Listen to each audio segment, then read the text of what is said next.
comment with one of the things that Asad said. As regards quotas and so on, I've seen it in various models internationally. Norway is an example where they have 40% in parliament.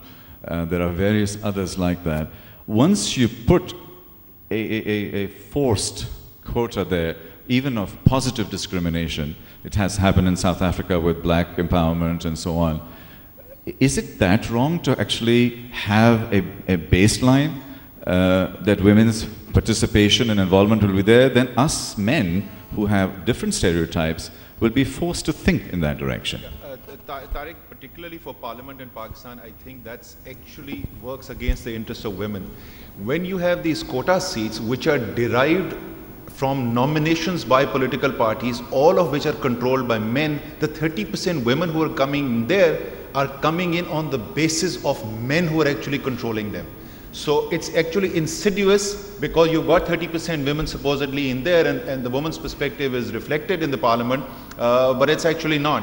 I think you've got to address the root cause. Again, like we were talking about the corporate environment, you'll have to go and address the root cause of why there are not more women being able to get elected on open seats. And you'll find again in there that a lot of it will have to do with hardcore infrastructural issues and not great ideology. For example, it just takes too much money to participate in an election.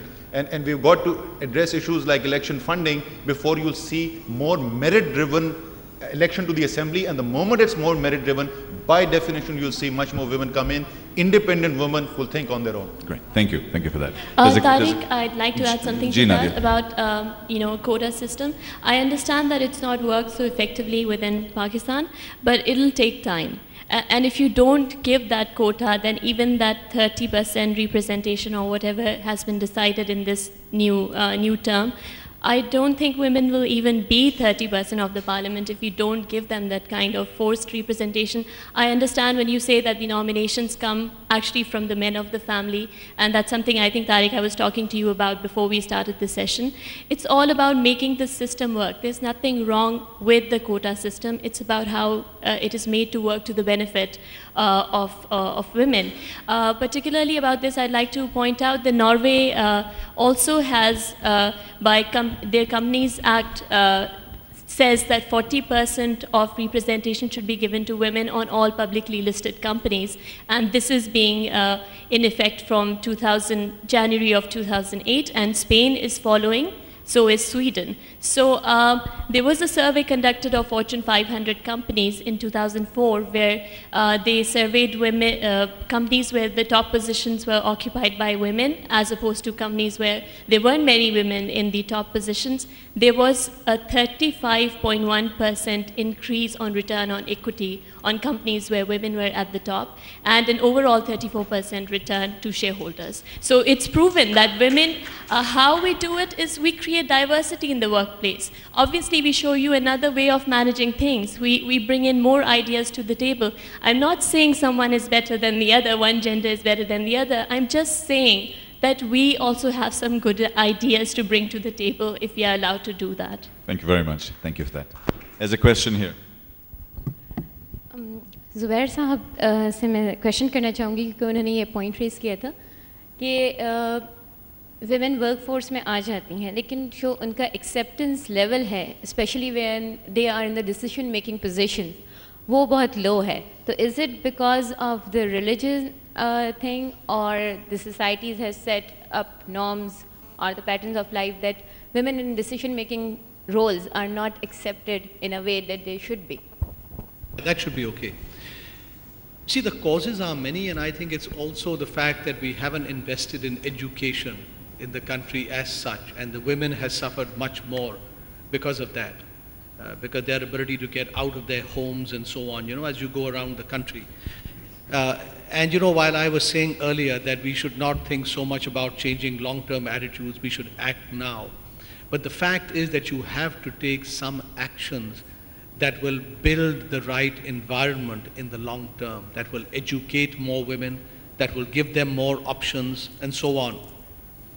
But this issue of decision-making roles, that's really the point that I was trying to make earlier, that many of them opt out before they can get to those levels. and they opt out because the right environment is not created for them. That in corporates, as Asad was saying, the environment is molded around the men who work there. And if we can think, for example, day centers, Asad was mentioning, I think it would have to be on-site daycare centers, not one somewhere else. So if the mothers are worried, they can just walk across and check on the kid. And I think outsourcing, we have to bring much more imagination to how we can outsource to meet the needs of people who can work from home. And there are a whole number of other measures that you can take in this regard. For example, during maternity leave, where women can work from home, I think if you think about retraining during those periods. Thank you, Zubair. And so on. So I think it's this issue of getting to the top, staying in there, retaining the women. Thanks, Zubair. Just one final statement from this lady here, and then we'll start wrapping up. Thanks. I think the segment of society that is present here today is actually empowered, actually already there. And I think the difficulties that we're facing today of not having more women in the workforce is our grassroots own attitudes. As a Pakistani parent, I think we raise the female child very differently than the male child. That's where we begin to put in the seed of difference. We make the female child weaker. We raise her weaker. Thank you very much. Thank you for that statement.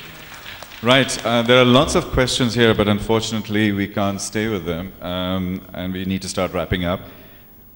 In our wrap-up, we had said that we'll talk about 6 or 7 takeaways. And what we want to take away from this session are practical suggestions. So I'm going to go down the panel and just ask them for one simple statement, one practical takeaway. Could we start with you, Vanessa? What should we do at home today? I agree with the lady there. We were talking about it earlier also. It's the attitude of the parents, the upbringing. Yeah, there is a difference when a daughter, pehli to baat hai ke everybody wants a son. God forbid if you have a daughter, you're thinking about dowry, you're thinking about all those other things. Abhi bhi aisa hota hai. I remember my mother also has my jahez all set up for the last 15 years because she knows ke us waqt paisa kahan se aayega. Education mein nahi dala. She sent my brother to a good school. I'm not saying she didn't send me to a good school, but she was more worried about my wedding than my education.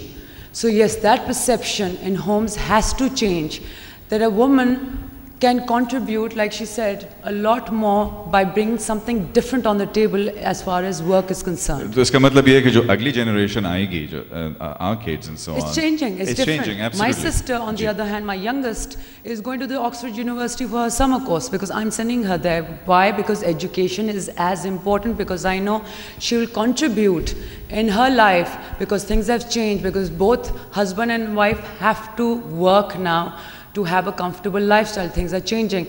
So that attitude has to change. The difference between a man and a woman has to be different. I mean, that perception has to be different. Like I said earlier, there is no difference. The contribution is similar. So practical इस वक्त क्या करना है?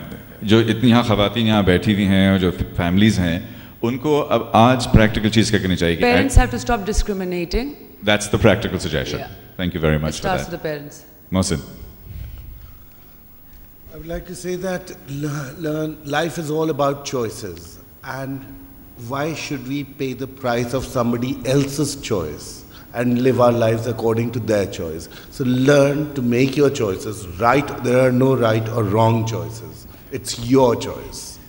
And if Winnie is right when she says that we are brought up in a manner that men and women are completely different. But then comes a time when we understand, yes, it was done to us. Now we must change.